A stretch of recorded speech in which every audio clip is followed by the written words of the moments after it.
So, what is it that you can learn from a person based on their body language? This is the question that Proverbs 16:30 seeks to answer. And it reads, one who winks the eyes plans perverse things. One who compresses the lips brings evil to pass. This proverb is very interesting because, again, it is discernment. You who are an agent for justice of the First Peter 2:9 royal priesthood, this proverb is teaching you, it's teaching me, it's teaching us as a community that there are things that we should be discerning based on body language. This reminds me of a conversation I had long before I ever met my husband. My mother, she was hilarious. She had such a black and white way of looking at life, at determining things and situations. And she had issues with online dating. Now, we know that there are quite a few successes in the world of online dating, but here's what my mother said. I'm sorry. My mom was a riot. My mom said, if you can't find you a woman in the real world, why am I going to why am I going to connect with you in the virtual world? She had a problem with not being able to connect in the physical world. And anyone who has done any kind of online dating, you know how important it is to actually meet the person, because you can develop these emotional connections, and then you meet in person, and then you find that there's something just not connecting when you meet each other physically, and this is what happens in online dating. But my mom's statement, her disgust with online dating, and again, this was more than 20 years ago, it was rooted in something that this proverb is teaching us. So the rule of law we learn from Proverbs 16:30 is that the body does not lie. The body does not lie.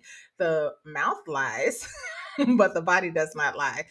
Some of the most powerful evidence of this principle can be found in a book called The Body Code, which is like energy healing kind of practice a Christian chiropractor developed and trains other practitioners in doing. But I mention this to mention the evidence that he presents in his book concerning how the body responds to answering questions. Absolutely fascinating. And it has already been demonstrated by the original source of truth, which is the Bible, here in Proverbs 16:30. Your body does not lie. So, what happens is that for those of us who are overcoming our romantic tendencies, like yours truly, right? Who wants to see the best in people, who wants to give everybody the benefit of the doubt, what we often do is we override the information that we're picking up about a person, about their body language, about their character. We override it to say, "Oh no, that can't, nah, not her, not him." That's what we do. And many people in the dating world do this to their peril, ignoring red flags. Why so many people can turn around and say, "Oh, after we got married, he turned into a completely different person. After we got married, she turned into a completely different person."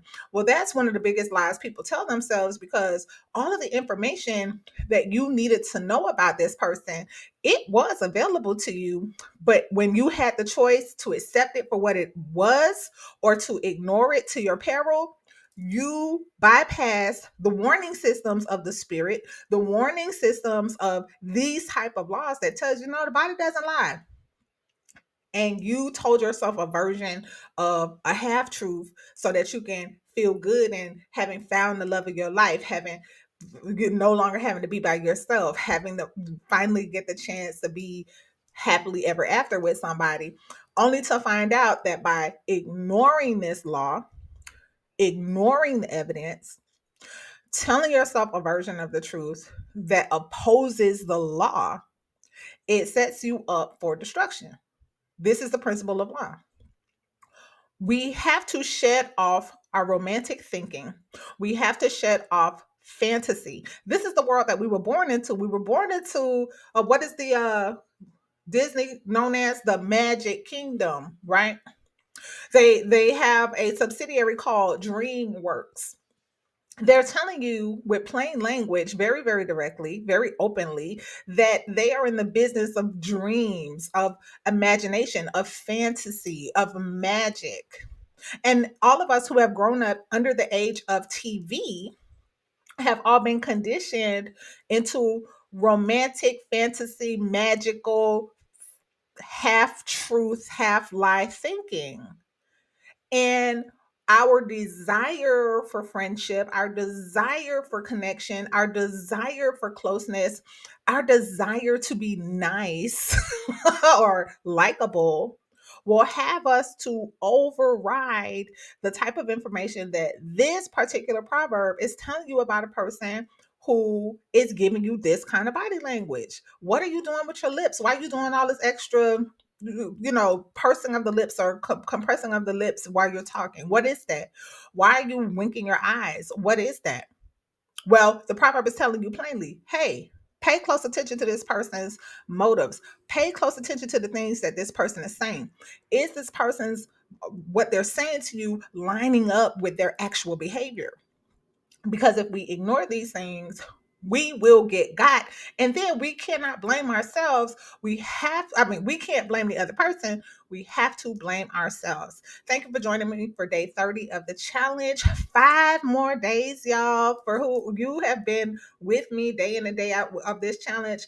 I appreciate you, and I thank you so much for your diligence, for you showing up every day, for your endurance through this challenge, which definitely, again, for me, on a very personal level and professionally, has been a challenge to deliver and serve in this way. So I appreciate you for your steadfastness.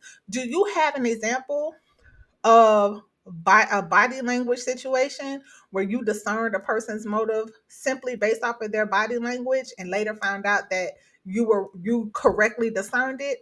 Or have you ever ignored this type of body language and ended up paying the price later? Please share your experience in the comments, and I look forward to seeing you for day 31.